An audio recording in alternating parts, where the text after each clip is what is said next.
Sa umaga po nito ay nais ko po na ibahagi ang mensahe na mayroong pamagat na ang Diyos ang may-ari ng lahat. Ang Diyos ang may-ari ng lahat. Para katulong lang po ng konti ng mensin ko noong nakaraan noong hindi pa po uso ang internet uso pa yung TV. Lagi pa nanonood ang tao ng TV.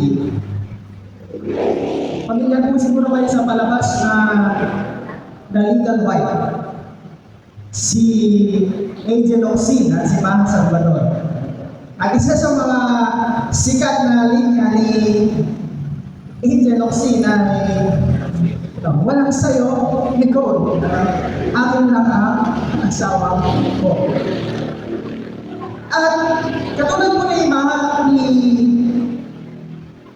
Angel Locsin ay alam ko pong lahat tayo ay mayroon din sa lupang ito ay may itinuturing na atin. Akin. Marahil akin ang damit na yan, akin ang libro na yan, akin ang bahay na yan, ang kupay na yan, ang sasakyan na yan. At akin yun, akin yan, akin yung mga bagay na iyon. At totoo naman po na mayroon tayong mga tinatawag na pag-aari natin dito sa lupa. Pero sa batas po ng Diyos ay siya lamang ang nagmamay-ari ng lahat. Basahin po natin ang ating pong mga teksto sa umaga po ito. Ang una po ay sa Awit 24 verse 1. Ang buong daigdig at ang lahat ng naroon ang may-ari si Yahweh na ating Panginoon. At sa Deuteronomy chapter 10 verse 14, ang pinakamataas sa langit, ang daigdig at ang lahat ng narito ay kay Yahweh. At ang muli po natin teksto ay Colossians 1:16 na sinasabi po niya na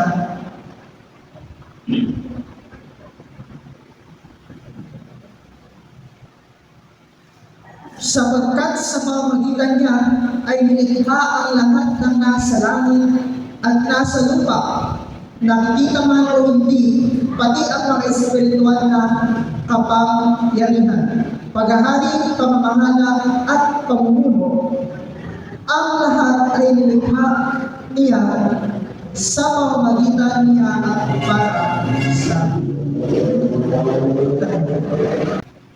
kung i-adapt po natin ang linya ni Angel Locsin at sabihin natin, walang sayo, sa ating pangalan, walang sayo fix sa Panginoon yan.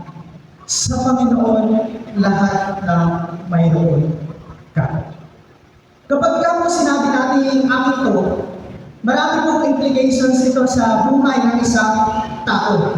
Maraming mga prinsipyo at praktikal na isa sa pamumuhay ng isang tao sa tuwing o kumbaga nakatatak sa kanyang isipan na saan niya ang bagay na pag-aari niya.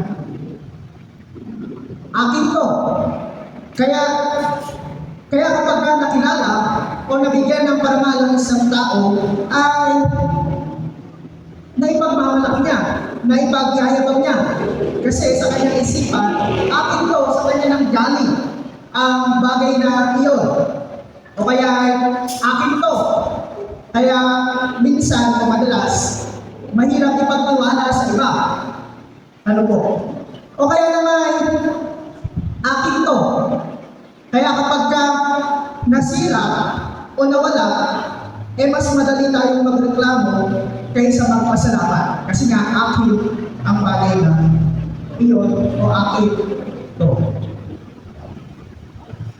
Alam po ng tao na ang Diyos ang may-ari ng lahat. That is basic sa tao. Ang Diyos ang may-ari ng lahat. Alam po natin na kung sino ang gumawa o kung sino ang lumikha ay by default, siya ang may-ari ng lahat. Pero, Ang pagkakaiba ay yung pagsasapuso, pagsasaisip, at pagsasabuhay na ang Diyos ang may-ari ng lahat. Kaya po sa ating pong mensahe na ito ay nawa ay maisapuso po natin, maisaisip, maisabuhay po natin na ang Diyos ang may-ari ng lahat. Kasi po ano ba ang mga magiging resulta kapag lagi natin nasa isip na ang Diyos ang may-ari ng lahat? Nais ko pong magbigay ng 3 puntos sa umaga po ito ng resulta kapag talaga naging part na o talagang isinabuhay na natin ang prinsipyo na ito. Una po ay mas magiging madali na maging mapagpakumbaba sa Diyos. In general po kasi, habang mas dumadami ang ari-arian ng isang tao, habang mas umaangat ang kanyang posisyon, ang kanyang titulo, habang mas marami siyang may napapatunayan sa kanyang buhay, hindi po ba karaniwan, in general, sa mga tao ay mas nagiging ma-pride, diba? Mas nagiging mayabang yung kanyang buhay. At maaaring sabihin nila na kung hindi naman ako nagpagod, hindi naman ako naghirap, kung hindi ako nagsakripisyo, hindi ganito, hindi ganyan, hindi magiging ganito ang aking buhay. Walang nangyayari sa aking buhay. Kumbaga, yung tao na yung naitataas, o yung kanyang sarili na yung naitataas niya sa kanyang buhay at hindi na yung Diyos. Dahil nga po, sa kanyang prinsipyo na sa kanyang galing, sa kanyang sariling kalakasan, katalinuhan, paghihirap yung bagay na kanyang mga nakamit. Kaya nga po, diba, yung kanta na I did it my way, na lagi sa ating mundo ito ay simula pa lang, bata pa lang, ipinapamulat na ng mundo ito na ikaw ang dahilan ng mga bagay na kung ano ang magiging mayroon ka, kung magiging ano ka. Kaya at the end of the day, ang nagmamalaki ay ang tao. Dahil kung ang isip mo ng tao ay galing sa Diyos, yung kanyang mga nakakamit, ay hindi yan magyayabang sa harap ng Diyos at sa harap ng tao. Kung hindi natin tinatanggap ang ating mga buhay bilang resulta lamang ng grasya ng Diyos, ay lagi tayong magyayabang sa ating mga buhay, sa ating mga puso. Ganito po ang nangyari sa buhay ni Hari Nebukadnezar. Kasi po napakalaguna ng Babylon during ang kanyang paghahari. Talagang kanyang na kanyang ang Babylonia. Pero ang kanyang kasalanan, ang kanyang pagkakamali, makikita po natin sa Daniel 4:30 na sinabi niya, talagang tangina na ang Babylonia. Ako ang nagtatag nito upang maging papunahing lungsod at maging sagisa ng aking karangalan at kapangyarihan. Itong si Hari Nebukadnezar, hindi niya kinilala ang Diyos sa kanyang karangyaan, sa kanyang kasikatan, sa pag-unlad ng Israel. Inangkin niya naman ng credit. Ano po? Na dahil daw sa kanya, lahat-lahat ng nangyayari sa Babylonia. Natatandaan ko ba ninyo ang pamilya? Ba kayo kung ano ang nangyayari kay Hari Nebukadnezar? After niyang i-claim na siya ang dahilan ng mga bagay na nararanasan ng Babylon. Kung itutuloy mo natin sa verse 31, 32, pinarusahan siya ng Diyos at ipinatapon siya sa isang lugar na kung saan kasama niya yung mga hayop ng buhay sa loob ng 7 taon. Ang kinakain niya, yung kinakain din ng mga hayop, yung mga tao, pati yung kanyang katawan, ang dumi-dumi niya, kung i-explore mo yung kanyang buhay, dahil sa kanyang pagmamalaki, na hindi niya kinilala na ang Diyos ang dahilan ng kanyang pagiging successful, ganon ang nangyayari sa kanyang buhay. Alam ko kasi tayo, PowerPoint, kung i-search po sa internet yung kanyang itsura, ang mukha na siyang naging, basta na, para hayop na talaga ang kanyang itsura dahil sa pagpaparusa ng Diyos sa kanya.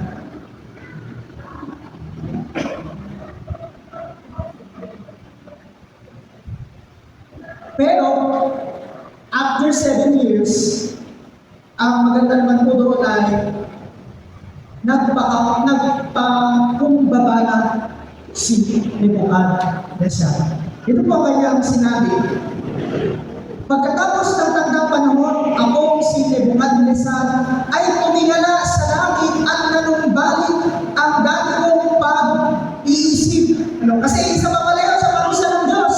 Hindi lamang siya nabuhay bilang parang isang hayop, pati yung isip niya, pinarusahan ng Diyos para na siyang naging baliw. Wala na siya sa tamang pag-iisip. Kaya po, sa panahon na ito, ibinalik ng Diyos na ang kanyang tamang pag-iisip.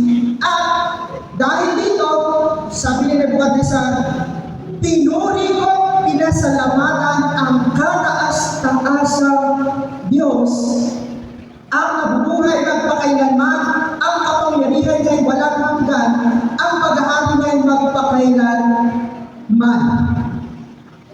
Sa dulo, kaya ako si Nebuchadnezzar ay nagpupuri ngayon at nagpapasalamat sa hari ng kalangitan sapagkat lahat ng gawa at tuntunin niya ay matuwid at makatarungan, ibinabagsak niya ang mga palalo.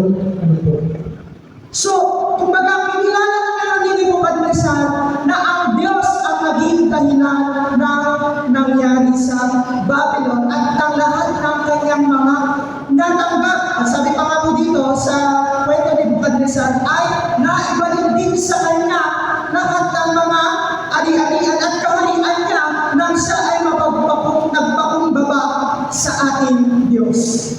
Kaya po kapag ang ating buhay, natin kinikilala na ang Diyos ang may-ari ng lahat, magiging madali para maging mapagpakumbaba tayo.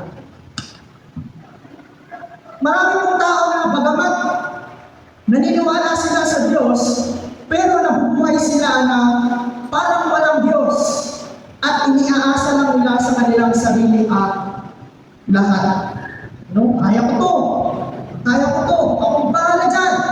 Kaya ang resulta, ipagmamalaki nila ang kanilang mga paghihirap, ang kanilang mga ginagawa. Sabi po sa unang Timoteo 6:7, wala tayong dinalang anuman sa sanlibutan at wala rin tayong madadalang anuman pag-alis dito. Biblical po pala yun, yung kasabihan na yun, bakit kayo dadala mo ba sa langit at ang mga ari-arian na yan? Diba? Yung pala ay galing mismo sa Biblia. Kasi nga po, ang Diyos ang nagbigay lamang sa atin ang lahat ng mayroon tayo. At siya lang dapat ang ating purihin, ibigay ang masasalamat. Kasi kung hindi po natin isa sa buhay, again, na ang Diyos ang may-ari ng lahat, magiging mapagmalaki lamang tayo. Sa buhay po ni Job, sa pong example natin ulit dito, sa loob ng isang araw, nawala ang lahat sa kanya. 7 anak na lalaki, 3 anak na babae, 7,000 na tuba,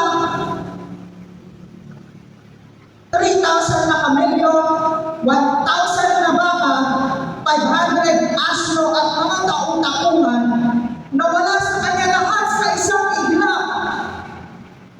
ang sabi ni Job sa chapter 1, verse 20 to 21. Tumayo si Job, pinulit ang kanyang damit at nag-ahit ng ulo. Pagkatapos nagpatirama siya at sumamba sa Diyos at sabi niya, hubad akong lumabas sa sinapupunan ng aking ina, hubad din akong babalik sa lupa. Si Yahweh ang nagbigay, si Yahweh din ang babawi, purihin si Yahweh. Sa mga tuwid ko ay tanggap ni Job na ang Diyos ang lahat naman ng nagbigay sa kanya ng lahat ng mayroon siya. Alam niya sa kanyang buhay, sa kanyang puso, kaya nagpakumbaba siya sa harapan ng ating Panginoon. Hindi nagmalaki na, Panginoon, ako yung nagmalaki ng pakahirap para sa mga anak ko na yan. Panginoon, ako yung nagpakahirap para magkaroon ng mga tupa, pamilyo, baka ang dami kong mga inutusan, ang dami kong mga tauhan, ang dami kong isinakripisyo sa mga bagay na yan na nagkaroon ako. Hindi niya isinumbat yun sa ating Panginoon. Ano po? Bagkus siya ay nagpakumbaba sa harapan ng ating Diyos. Kasi alam niya na siya ang may-ari ng lahat, ang ating Panginoon. Kaya kahit ano ba ang bagay na mayroon tayo dito sa lupa, ari-arian man at kahit maging ang ating sariling pamilya, ipinagkatiwala lang sila sa atin. Kaya, mahirap, hindi ko alam, iba kasi ako magulang. Isa nga sa pinakamahirap na isibended ay yung anak sa Panginoon. Meron kasi ako natatandaan ng mga kaibahan. Merong nagbigyan at may kinabiwag doon sa pastor. Di ba ako kasi meron ng mga yung mga panunumpa. Ikaw ba ay ganito. At dumating doon sa part na kung tatawagin ba ng Diyos ang inyong anak na maglingkod sa Kanya, para ibibigay ko ba siya? Tapos medyo nahirapan na magsagot yung kanyang nanay. Pero ganun po ang dapat natin gawin. Na kahit ano ang bagay na mayroon tayo, kung nais ng Diyos na buhatin niya na, ibigay natin pabalik sa Kanya, alalahanin po natin na siya din naman ang may-ari na mga iyon. At magiging mapagpakumbaba tayo sa harapan ng ating Panginoon. Ay katulad po ni Job, kapag naisa puso at naisa pamuhay natin ang prinsipyo na ang Diyos ang may-ari ng lahat, kung ano man ang mawala sa atin, hindi tayo mag-backslide ng basta-basta. Hindi tayo magmapalaki sa Diyos, bagkus tayo ay magiging mapagpakumbaba sa Kanyang harapan. So ang resulta po, unang resulta, kung lagi natin sasabuhay na ang Diyos ang may-ari ng lahat, magiging mapagpakumbaba tayo sa harapan ng Diyos. Pangalawa po ay magiging madali na maging mapagpasalamat sa Diyos. Kasi kaugay po ng magiging mapagpakumbaba ay ang pagiging mapagpasalamat. Ano po? Kasi kung alam mo na kung wala ang Diyos, wala ka ng mga bagay na mayroon ka. Ibig sabihin, talagang magiging mapagpasa lamang ka. Diba? Ganoon naman, di ba, kapag ka mayroong nagbigay sa atin, nagiging mapagpasa lamang tayo sa Kanya. Ulitin po natin ang linyahan ni Angel of Sin. Walang sayo. Walang sa atin. Bilangin nga po natin ang lahat ng bagay na mayroon tayo sa ating buhay, including yung ating katawan, di ba? Pati ang ating ilong, ang ating mata, ang ating mukha, ang ating bibig, ang ating kamay, di ba? Lahat na mayroon tayo, ang ating pamilya, ang pera, bahay, lupain, di ba? Napakaraming ibinigay sa atin at napakarami natin dapat na ipagpasa lamat sa ating Panginoong Diyos.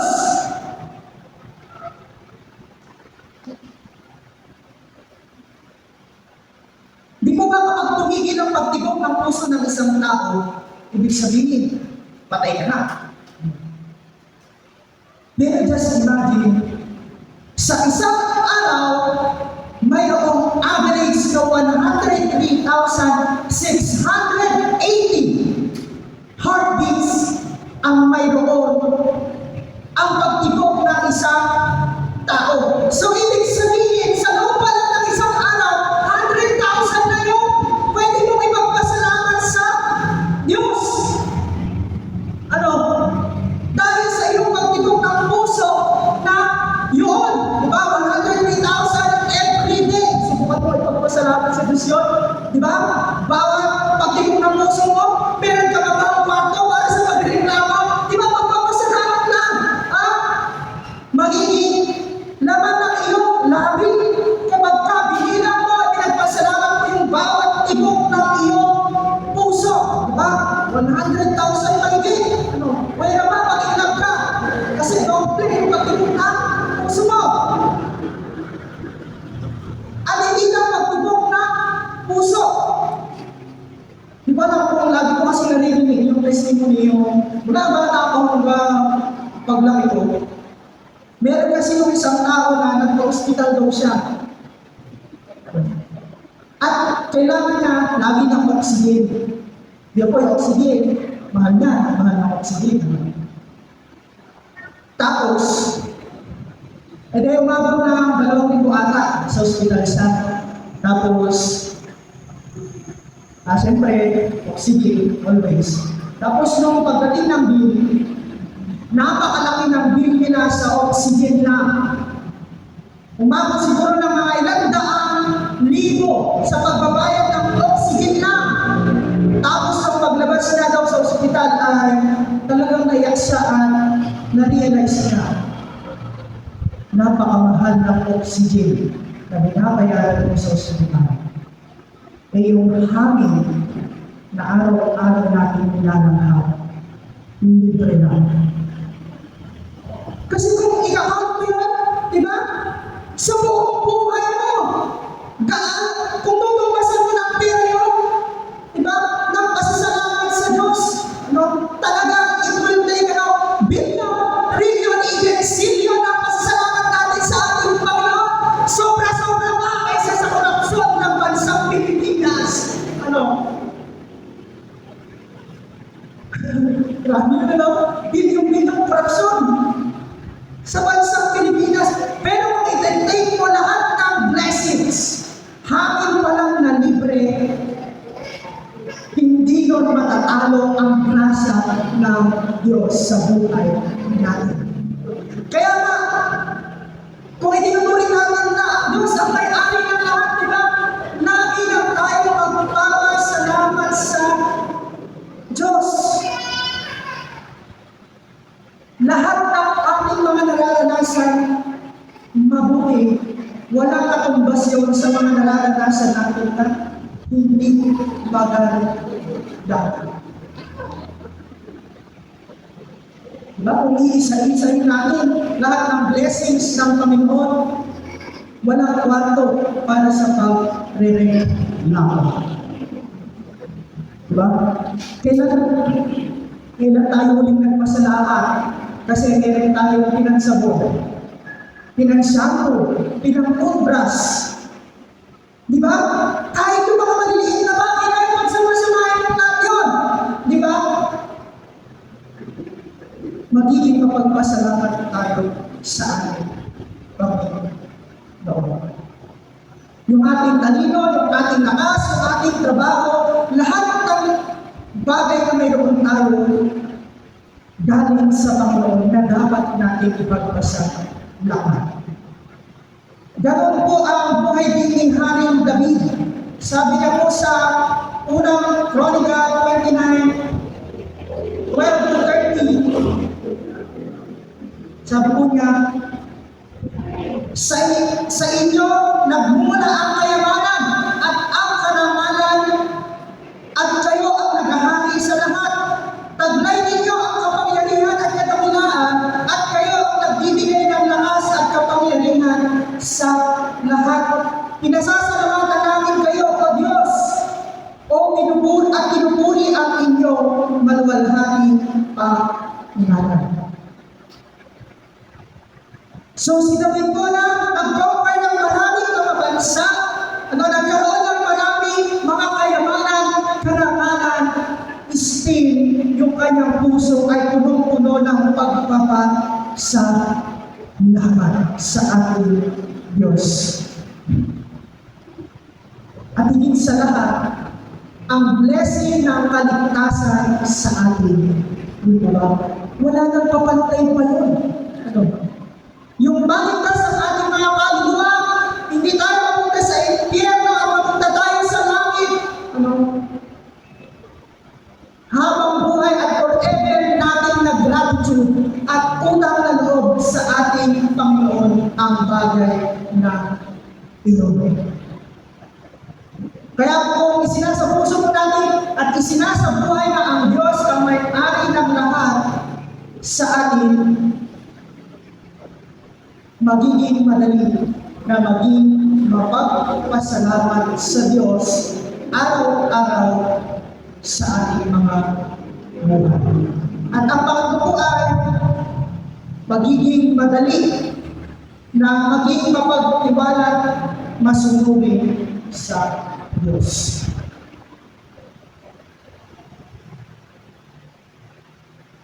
Noong iniutos po ng Diyos kay Abraham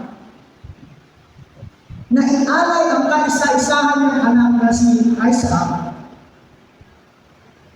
naniniwala po ako na kasama din sa kanyang isip kung bakit naging madali sa kanya na sumunod at magtiwala sa Diyos. Kasi isinasabuhay niya din ang katotohanan na ang Diyos ang may-ari ng lahat, ganun din ang kanyang anak. Kaya sa kanyang isipan ay dahil siya ang may-ari ng lahat, ang Diyos, siya ay may kapangyarihan na bumuhay muli ng mga patay. Bakit ako mag-aalinlangan na hindi sumunod sa Diyos, na hindi magtiwala sa Diyos? Kasi kung makikita po natin ito sa Hebrews 11:19 na naniwala siya na kaya ng Diyos na bumuhay ng patay, kaya sa patalingagang kausap na ibalik na sa kanya si Isaac mula sa mga patay. Kumbaga, hindi inisip ni Abraham, hindi niya ipinagkaisa sa Diyos. Kasi alam niya sa kanyang sarili na ito naman ay galing talaga sa Diyos, sa kanya, si Isaac. Kaya umihilingin niya ang kanyang anak, magiging madali para sa kanya na sumunod at magtiwala. Kasi nga, alam niya na hindi naman sa kanya yung bagay na yun. Siya lamang ay katiwala ng Diyos. Kumbaga sa isip na yung Abraham, ang Diyos ang may-ari ng lahat. Siya ang gumalang ng langit at lupa. Sa kanya nagmumula ang buhay. Kaya kahit mamatay si Isaac ngayon, Dahil siya ang may-ari ng lahat, kaya-kaya na buhay si Aisa Ama. Yun nga po isa sa mga pinakamahirap kahit sa buhay ng isang Kristiyano. Yung sa buhay natin na ang Diyos ang may-ari ng lahat. Kung bakit ang hirap sumunod at magtiwala sa Diyos, kasi nga, napapairal pa rin natin yung bagay na akin ko. Ako ang may-ari nito eh. Kaya ako ang magdidesisyon ng para sa akin. Kasi buhay ko ito. This is my life, this is my body, it's my choice. Kaya nga, di ba yung argument ng mga pro-abortion, yung mga okay lang sa kanila yung abortion. Kasi it's my body, it's my choice. Kaya that is un-Christian. O hindi mga Kristiyano ang pag-iisip ang abortion. Kasi kung Kristiyano ba, ang sinasabi ng Biblia sa unang Korinto 6:20, binili na kayo sa isang halaga. Kaya gamitin ninyo ang inyong katawan upang maparangalan ang Diyos. Sa English ay, you were bought by the blood of Jesus Christ. Kaya po sa oras na tinanggap natin si Kristo sa ating buhay, ang buhay natin ay hindi na sa atin. Hindi na dapat tayo nagpapatakbo ng sarili natin mga buhay, kundi ang ating Panginoong Hesus Kristo. Kagaya ng sermon noong nakaraang linggo. Di ba nagpapasabog ba tayo? Nagsusurrender ba tayo sa kalooban ng Diyos sa bawat aspekto ng ating mga buhay? Lahat ba ng ginagawa natin ay nakalinya sa kalooban ng Diyos? Ano ang ginagawa mo sa iyong mga anak? O ano ang ginagawa mo bilang anak sa iyong mga magulang? Ano ang ginagawa mo sa pera? Ano ang ginagawa mo sa iyong katawan? Sa iyong trabaho? Ano ang ginagawa mo sa iyong oras? Meron bang instruction sa Bible sa mga bagay na yan, sa mga aspect na yan? Sa pagiging magulang, pagiging anak, sa trabaho, sa oras, sa pera, sa katawan? Di ba? Meron! Ano po? Meron sa Bible na instruction sa bawat aspekto ng ating mga buhay. Di ba? Di ba sa pagiging magulang, mga nag-aapabuti inyong mga anak? Paluhin. Pero sobra. Sa pagiging anak,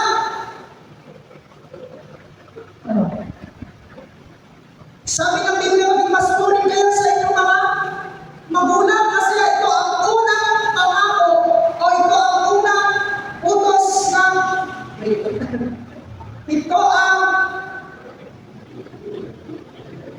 yun ang utos na may kalangit na pangako na bubuhay ka na matagal.